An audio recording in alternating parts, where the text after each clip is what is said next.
संभावनाएँ बहुत है। देखिए, नौलक्खागढ़ ये बहुत पुरानी है। अगर ऐसा माना जाता है कि ये सेकंड नालंदा विश्वविद्यालय की तरह ये हो सकता है, जिसका समय काल पीरियड बताया जा रहा है। उनका दृढ़ मानना है कि ये पाल वंश के शासक इंद्रद्युम्न पाल के द्वारा ही निर्मित कराया गया है। ये अभी भी जम्मू संग्रहालय में जमा रखा हुआ कान की बाली है, सिक्का है और अन्य प्रकार के आभूषण यहाँ पे समय-समय रहते हुए प्राप्त होते हैं। वो कहते हैं कि इंद्रगढ़ के जो शासक हुआ करते थे, इंद्रद्युम्न पाल, उनके द्वारा इसका निर्माण किया गया था और बाद में जब मुगल के शासक हुआ करते थे शेर शाह सूरी, उनके द्वारा इसको सैनिक छावनी के रूप में विकसित किए जाने की बात की जाती है। इसकी जो दूरी है वो शूटिंग रेंज में आने के कारण, तोप का गोला जो दागे हैं, शूटिंग रेंज में आने के कारण इसका जो निर्माण है अधूरा छोड़ दिया गया। क्या है कि टेक्नोलॉजी उस समय था नहीं, लोग जागरूक थे नहीं कि यहाँ पर एक धरोहर है, उसको बचाया जाए और नहीं बचाया जाएगा तो ये विलुप्त। नमस्कार, लाइव सिटीज देख रहे हैं आप और मैं आपके साथ राजेश। सरकार पर्यटन और उद्योग को बढ़ावा देने की बात कह रही है।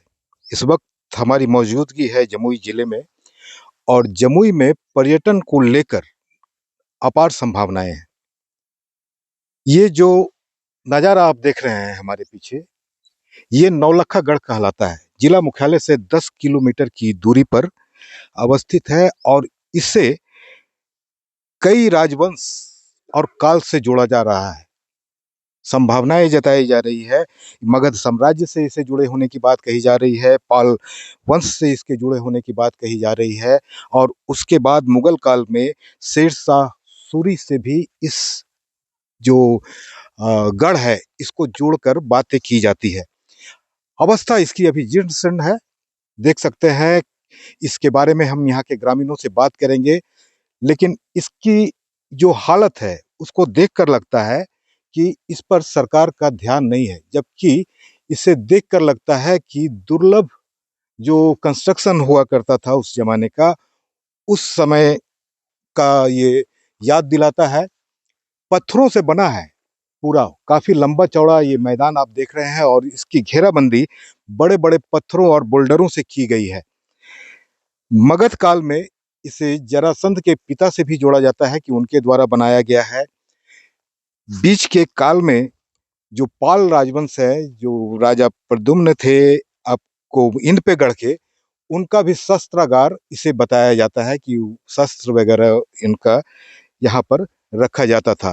फिर बात उठती है मुगल काल की, तो मुगल काल में हुमायूं से बराबर लड़ाई करने वाले शेरशाह सूरी, उनकी भी चर्चा होती है। बंगाल आक्रमण के पहले उन्होंने इस जगह का चयन किया था शस्त्रागार के लिए, अपने अस्त्र को रखने के लिए, और कहा जाता है कि उस समय भी इस जगह को इसका जीर्णोद्धार कराया गया था।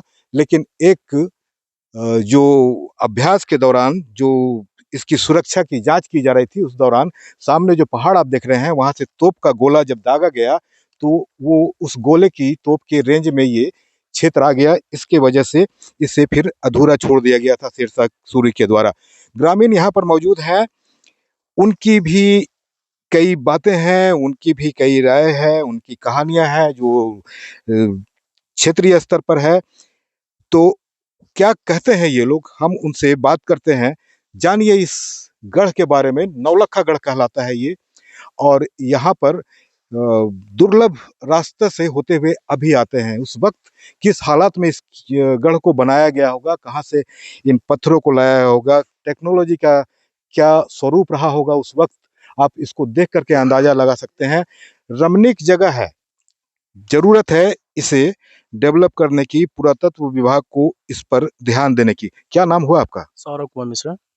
सौरभ जी, ये जगह क्या कहलाता है? इस जगह को नौलक्खागढ़ कहते हैं।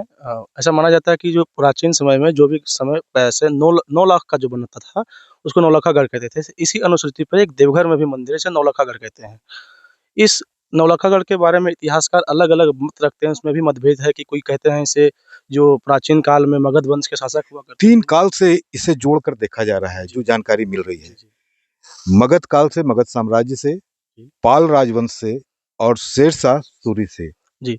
बुकाकन जैसे एक इतिहासकार हैं जो 11वीं से 12वीं सदी में, वो कहते हैं कि इंदपेगढ़ के जो शासक हुआ करते थे इंद्रद्युम्न पाल, उनके द्वारा इसका निर्माण किया गया था और बाद में जब मुगल के शासक हुआ करते थे शेर शाह सूरी, उनके द्वारा इसको सैनिक छावनी के रूप में विकसित किए जाने की बात की जाती है। कई इतिहासकार हैं, यहाँ स्थानीय भी इतिहासकार हैं, प्रोफेसर रह चुके हैं, डॉक्टर श्यामानंदन, उन्होंने भी इस बारे में लिखा है। वो और उनके टीम के द्वारा यहाँ पे एक सर्वे किया गया था जिसमें इसका पूरी इनके बारे में जानकारी दिया गया था। तो उनके एक पुस्तक में जो लिखा गया है कि इसकी जो लंबाई हुआ करती थी 523 फीट लंबाई और 473 फीट इसकी चौड़ाई है। जो इसकी ऊंचाई की बात की जाती है वो 35 हाइट जो है, जो वाल का बाउंड्री का जो इसकी किले हाइट के हाइट, बारे में श्यामानंद सर हैं, वो लिखते हैं कि इसकी जो हाइट है 35 फीट है और जो इसकी चौड़ाई है ऊपर में वो जो 18 पूरा दीवार की चौड़ाई जो 18 फीट के आसपास वो लिखते हैं अपनी 18 पुस्तक फीट चौड़ा में। दीवार जी, है। 18 फीट और ज़मीन पे जो इसकी चौड़ाई है 22.5 फीट लिखते हैं। और इसमें 4 द द्वार हैं, एक गज द्वार है, अश्व द्वार है, महादेव द्वार है और एक ऊंट द्वार है। महादेव द्वार के बारे में कहा जाता है कि इसके जस्ट अपोजिट साइड में यानी कि पश्चिम की दिशा में एक महादेव की मंदिर है, इस कारण से इसे महादेव द्वार कहते हैं। और उत्तर जो है उसको मुख्य द्वार कहते हैं, अश्व द्वार के नाम से जानते हैं। और दक्षिण की जो द्वार है उसे ऊंट द्वार कहते हैं। और जो यहाँ के पूर्व की ओर है उसे पूर्व द्वार कहते हैं। इसके बाद इतिहास के बारे में ये बताइए, हम क्रमबद्ध बात करते हैं कि इसे मगध साम्राज्य से जोड़ा जा रहा है। मगध साम्राज्य से कहाँ से जोड़ा जा रहा है? कहा जाता है कि जब महाजनपद का उत्थान हो रहा था तो उस समय 16 महाजनपद में से एक महाजनपद हुआ करता था, महाजनपद मगध, जिसके एक बृहद्रथ जो होते थे उनके पुत्र एक बसु के लिए इसको सत्रागार के रूप में इसको डेवलप किया गया था शस्त्र रखने के लिए। बाद के इतिहासकारों में भी मतभेद थे इस बात को लेके। बाद में एक इतिहासकार इसको इंद्रद्युम्न पाल से जोड़ते हैं, पाल वंश से जोड़ते हैं, फिर शेरशाह के बारे में जोड़ते हैं। पाल वंश से क्या जोड़ा जाता है? उनका भी क्या शस्त्रागार ही था ये? पाल वंश के शासक के रूप में बनाया जाता है कि ये भी शस्त्रागार के रूप में ही इस्तेमाल किए थे। हालाँकि उनके एक सहायक मंत्री हुआ करते थे, तो जो उपस में एक ब्लॉस करके इतिहासकार हैं, वो कहते हैं इस बात को कि यहाँ की चेनमा की एक पहाड़ी है, जहाँ पे भी एक गढ़ बनाया गया है राजा के द्वारा। उस गढ़ से इसकी जो दूरी है, वो शूटिंग रेंज में आने के कारण, तोप का गोला जो दागे हैं, शूटिंग रेंज में आने के कारण इसका जो निर्माण है, अधूरा छोड़ दिया गया ये था। तो शेरशाह की बात हो रही है ना? जी, इसी चीज़ को लेके सभी इतिहासकारों में विवाद है कि ये जो वास्तव में है, ये किस काल से जुड़ा हुआ है, ये इस बात को कौन मानते हैं? क्योंकि उस समय का बात आज कोई प्रमाण ही नहीं मिल पा रहा है। एक बात और आती है कि चंदेल राजवंश भी यहाँ पर शासन में रहा है।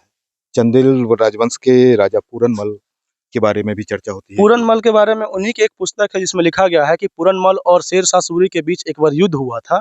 उस युद्ध में शेरशाह सूरी को बंधक बना के इसी किले में रखा गया था। हालाँकि इतिहासकार में यह भी मतभेद है कि जो पूरनमल हुआ करते थे और शेरशाह सूरी हुआ करते थे, जो समकालीन नहीं है। इस बात का खंडन इतिहासकार करते हैं कि दोनों के समकालीन न होने के कारण इस बात को असत्य माना जाता है। चलिए, इसके इतिहास की बात हम लोगों ने कर ली। अब हम बात करते हैं इसको संजोने की, इस पर ध्यान देने की। पर्यटन को लेकर सरकार के तरफ से कई बातें कही जा रही है बिहार में पर्यटन को बढ़ावा देने के लिए। और इस क्षेत्र में बगल में आपको भगवान महावीर का भी जन्म स्थान है और जैन सर्किट से इसे जोड़ा जा रहा है। पर्यटन को लेकर के जमुई जिले में, आपके जिले में काफ़ी संभावनाएं हैं। इस क्षेत्र में इसको अगर संवारा जाए, संजोया जाए, पुरातत्व विभाग इसको अपने इसमें ले ले, तो फिर क्या संभावनाएं बनती है? संभावनाएँ बहुत है। देखिए, नौलक्खागढ़ ये बहुत पुरानी है। अगर ऐसा माना जाता है कि ये सेकंड नालंदा विश्वविद्यालय की तरह ये हो सकता है, जिसका समय काल पीरियड बताया जा रहा है। और इतना पुराना है, जिसे आपका देखिए किस प्रकार से इसको तराशा गया है, पत्थर, इसकी लंबाई, चौड़ाई, बोल्डर्स, पूरा तकनीकी, आधुनिक तकनीकी से भी इसको फाइल कर दिया जाता है। तो ये वास्तव में बहुत पुराना है। एएसआई से, कला एवं संस्कृति विभाग के अन्य पदाधिकारियों से, जो वरीय पदाधिकारी हैं, आर्कियोलॉजिकल सर्वे ऑफ इंडिया से भी रिक्वेस्ट किया जाता है कि यहाँ पे आके एक बार उत्खनन किया जाए या फिर इसको संरक्षण करने के लिए जो भी अपना कदम है वो उठाएँ।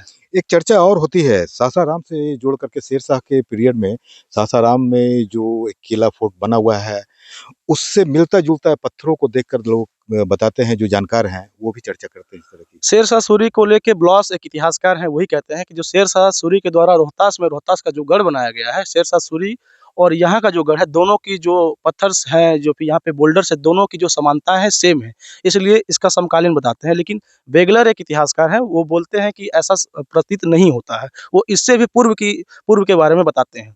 उनका दृढ़ मानना है कि ये पाल वंश के शासक इंद्रद्युम्न पाल के द्वारा ही निर्मित कराया गया है।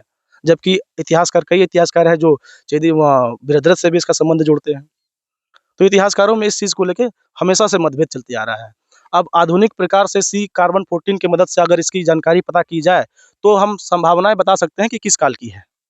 एक चर्चा और होती है यहाँ के बारे में कि ग्रामीणों को यदा-कदा यहाँ पर खुदाई करने से या कुछ करने से कुछ आभूषण वगैरह भी मिलते हैं। नौलक्खागढ़ के आसपास के जो क्षेत्र हैं 200 मीटर 500 मीटर के आसपास के क्षेत्र में यहाँ पे खुदाई में अनेक प्रकार की सामग्री मिला है, जो कि अभी भी जम्मू संग्रहालय में जमा रखा हुआ कान की बाली है, सिक्का है और अन्य प्रकार के आभूषण यहाँ पे समय-समय रहते हुए प्राप्त होते हैं। और जो पूरा प्राचीन काल के समय में जो खपड़ा हुआ करता था, खपड़ेल का मकान, खपड़े का साक्ष्य अभी भी आस-पास यहाँ पे मिलता है। मिलता है। जनप्रतिनिधि हैं आप पुरुषोत्तम जी। पुरुषोत्तम जी।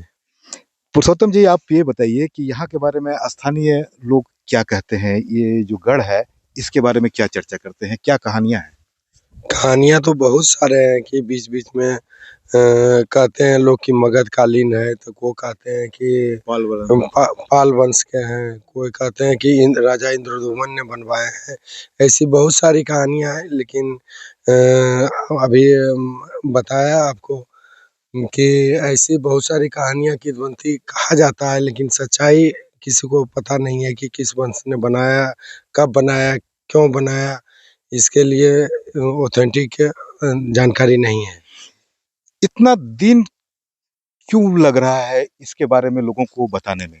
इतिहासकार चूँकि लिख चुके हैं, लेकिन उसके बारे में वो उसको लोग ज़्यादा पढ़ नहीं पा रहे हैं। लेकिन है क्या कि अब लोग इधर आने लगे हैं, इसकी चर्चाएँ भी जिला मुख्यालय में भी होने लग गई है।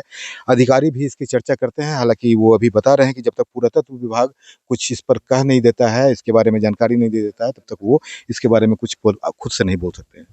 ये बीच-बीच में यहाँ इतिहासकार आए और बहुत सारी जानकारी भी लोगों को दिए, लेकिन क्या है कि टेक्नोलॉजी उस समय था नहीं, लोग जागरूक थे नहीं। विगत 10-15 वर्षों से जो टेक्नोलॉजी बढ़ा है, सबके हाथ में मोबाइल आया है, तो लोगों को जानकारी हो रहा है कि यहाँ पर एक पुराना धरोहर है, उसको संजोया जाए।